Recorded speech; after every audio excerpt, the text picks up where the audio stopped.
Hello everyone, John Day here again, and I'm out here with part 3 of my little solution, which is all about building a user support area using Microsoft Office. So if you haven't seen the first 2 parts, which is about creating the team and provisioning it, go and have a look at those first. The links are in the description below.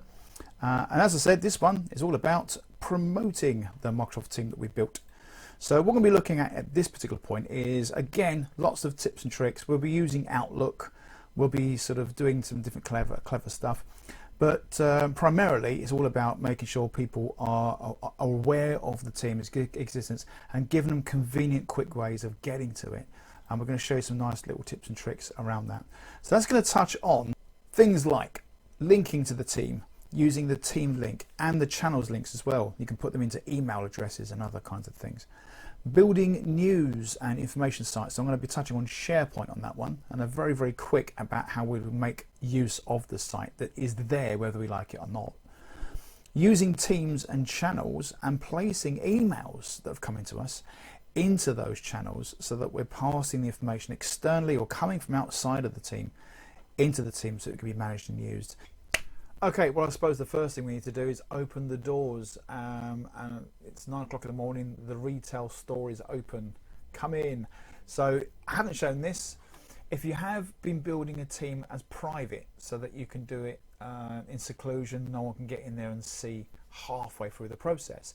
If you go to your team, ellipsis here, and edit team, you can then go in and say, brilliant, come in, and go and mark it as public or whatever options you're granted permissions to. So I'm going to mark this as a public one. If you can't mark it as public for any reason, your IT admin have stopped that, raise it to them, and given the purpose of what it's built for, hopefully it's something as grandiose as this would normally be planned with the authorization of IT anyway. But whatever the purpose is, if you're building a team and you want to open it up to the public, and you don't see the rights to do that, raise it with IT. They can set the public rights for you. Okay.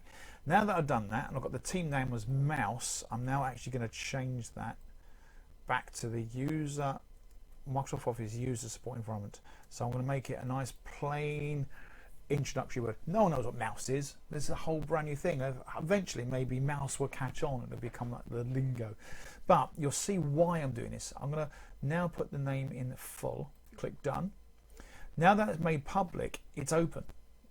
All I've got to do now is promote it, and there's several ways I can do this. One would be to grant them a link, give people a link to the team name. So I'm going to go into the ellipsis to the right hand side of the team, and you can grab a link, get link to team. Now, if you look carefully, that link is a bit on the messy side when it comes to the text, and no one likes that. Let me just show you what that looks like. I'm going to cheat here. I'm going to copy that.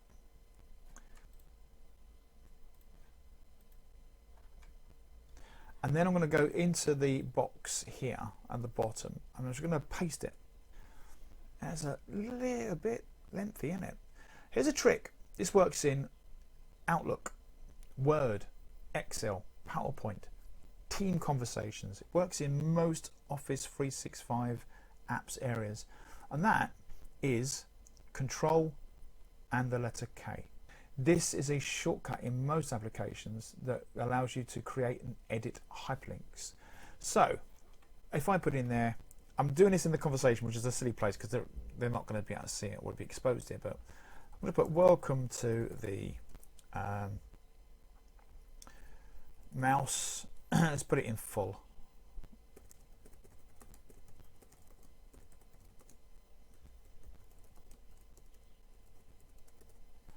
The Microsoft Office user support environment. And I'm going to highlight all that text. And then I'm going to do Control key K. And you'll see it pops up with a box allowing me to insert a link. Now it's already grabbed the text I've highlighted. If I didn't put any text in, I can type some in, and that will become the display text for the hyperlink. In the address box below, I paste, insert. That looks a lot cleaner than that very lengthy one. Now, I would still, this is just my preference, I would still go underneath, and I do this in emails all the time, and put the link. And the reason is, in case they receive the email message that I'm going to do in a moment, as a text-based form, that hyperlink won't work. So at least they can highlight, copy and paste the entire link. But I would push that further down so it's out of the way, and I would have that as a last resort sort of link. Okay, so I've changed, as it says there, just reminded me that I changed it from mouse to Microsoft Office User Support Environment. And that's kind of clever that I've done that, because it's kind of put both words in there, telling me what mouse is. Okay, I like that. I'm going to post this off. Now, yes, I know that's not exactly the greatest place to put it, because in order to see that, you have to be in the team. Not a problem. I'm going to go in and launch my Outlook. And I trust you not to read all my secret messages. All these horrible messages. Actually, most of these are Microsoft Office Message Center, so it doesn't really matter. So I'm going to create a brand new message, and I'm going to pretend I'm putting it to all. Don't worry, I'm not going to put any email addresses in there just yet. Actually, I'll put in Barry's, seeing as Barry's already in the list. Add a subject and put in there, welcome to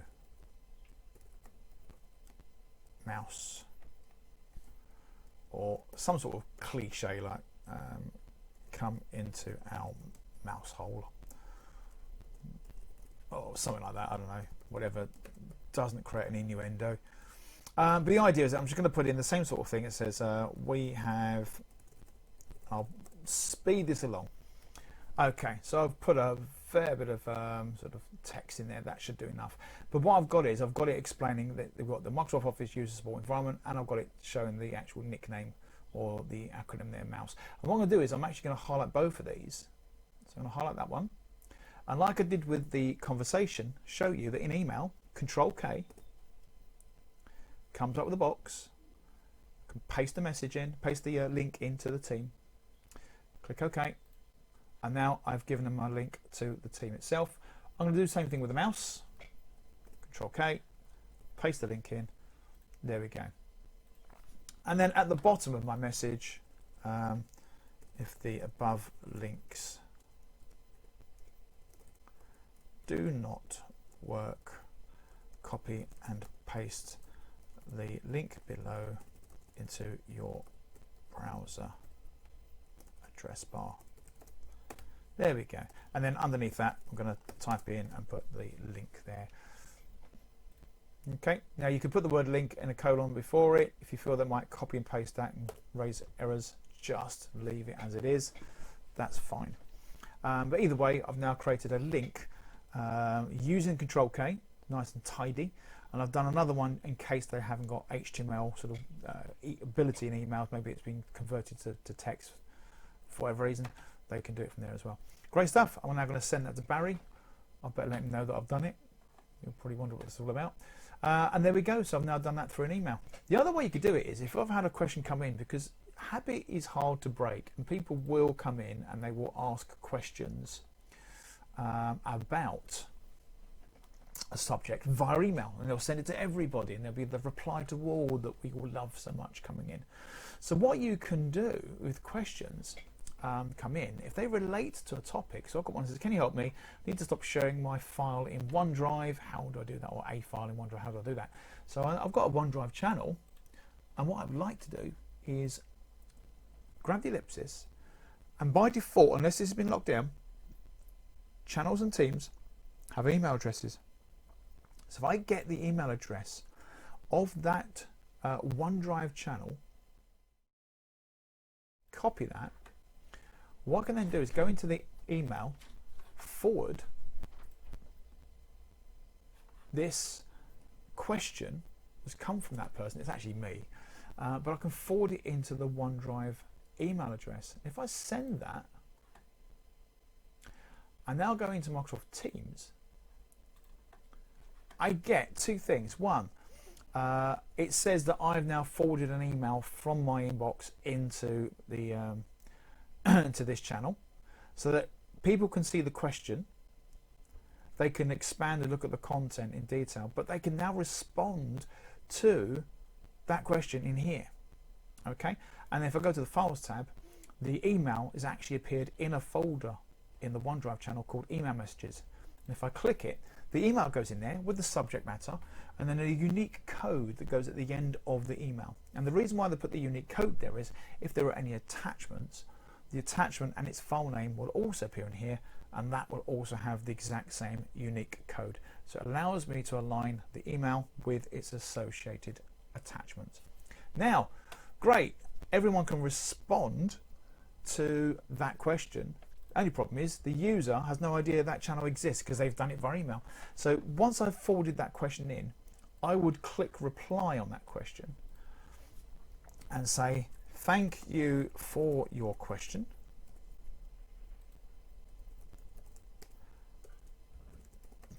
We have passed this into the, and I'm now going to grab the OneDrive channels link. So go back to Teams, click the ellipsis, get link to channel, copy it, and then say into the OneDrive channel in our Microsoft Office user support environment, and in brackets or mouse for short. So I'm doing the same thing again, but instead of it broadcasting to everyone, I'm thinking, well, someone's already now sent me an email, or maybe weeks later someone sent me an email and maybe forgotten about this. So now I'm able to select, like I did before, the keywords and provide links directly to the channel. And I'm going to go back and do a link directly to the team as well, so they've got access to both of these things.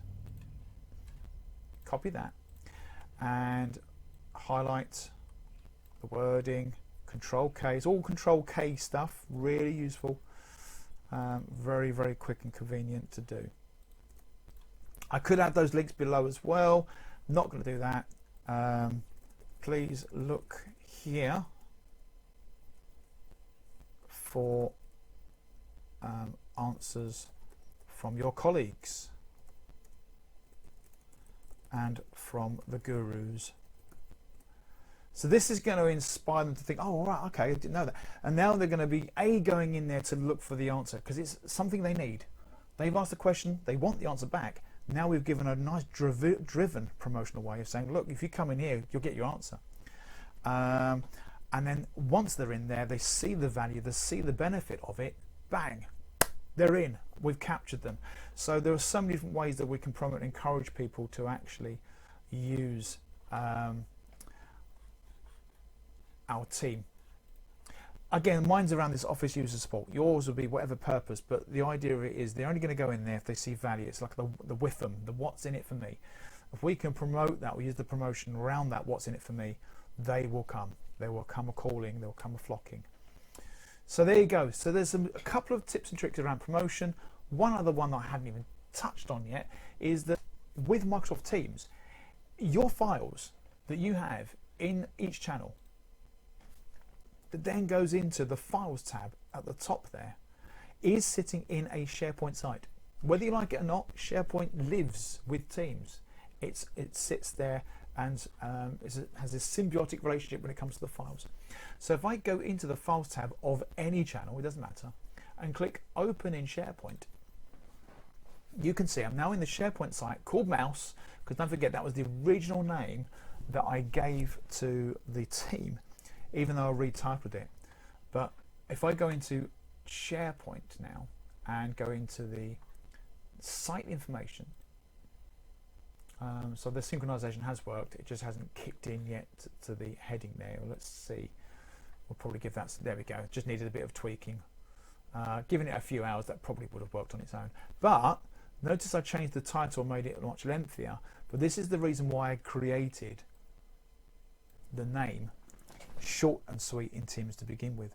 That's the web address, and what we want to consider with web addresses, URLs, is to keep them as short as possible. Yes, you're allowed up to 400 characters within a web URL path that locates a page or a resource, as opposed to the old 256. It's now 400 characters, but I don't want to see 400 characters in a web address. I want that address to be so short that I could be encouraged to even type it and go in there if I wanted to.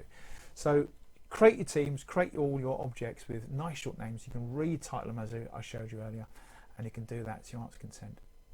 Now that I'm in there, that actual channel and that files tab is in the documents library. All of your channels files go into the documents library, and then each folder in the library is the channel name. And if I go into the channel, all the files you've added will be in there. Okay, so that's quite a nice call. And if I go into the OneDrive, don't forget in the OneDrive I posted that email. There's the email messages folder. There's the email. So everything goes in there. Now that's great, but the problem is if anyone's got sufficient rights and doesn't know what they're doing, they could delete a folder that's pointing to a channel. Not going to cause any harm in terms of the team, because the team will find that the folder name doesn't exist for the channel, rebuilds it. But all the content inside will be deleted. It will go into the recycle bin, and if no one spotted it, after 93 days, that file was gone. Those content are gone. I want to use the SharePoint site, and the reason I want to use it for is I want to post news in here. So I would be able to build a nice, lovely news or an information page that they can then see within Teams. They don't have to come here. They don't have to come here. But I can go in and add a new news post and add some information. So let's create a quick one to sort of to specify the launch of Mouse. Mouse has launched. And then you'd add, and I'm going to go into detail because I'm going to do this as another video about creating news posts and creating tips and tricks in SharePoint sites. But let's just add a quick demonstration here. I'm going to go and grab an image. I'm not going to talk through it. I'll do this in another video. Keep an eye on that for that. So a web search for Office 365.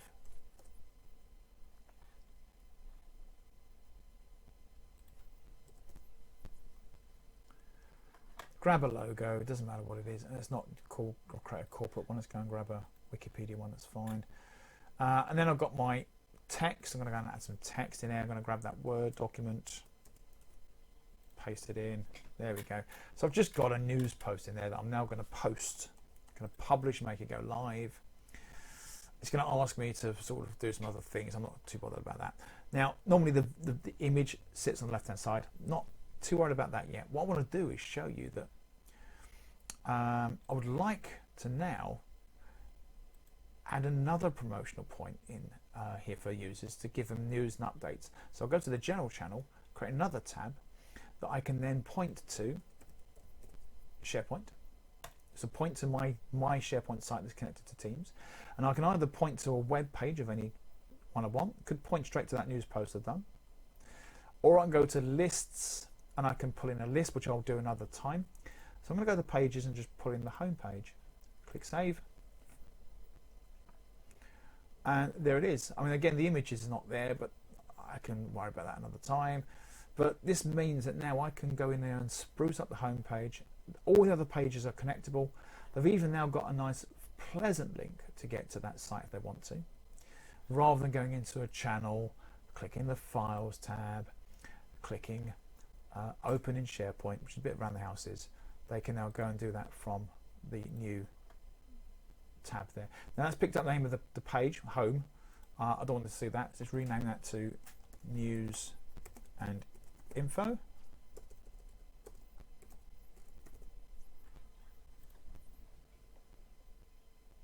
And with a bit of love and care, I can gloss that page up, make it look gorgeous. I can go in there and add some stuff, such as if I am an international company, I could put in a clock. I like doing this. I've done this with a couple of our clients actually. I put in my local time here, London first, and I might want to put in Athens. We might got some people that are working in Seoul and in Bangkok. So I'm going to the right of Greenwich Mean, but you can see this is basically just got a lovely little tool.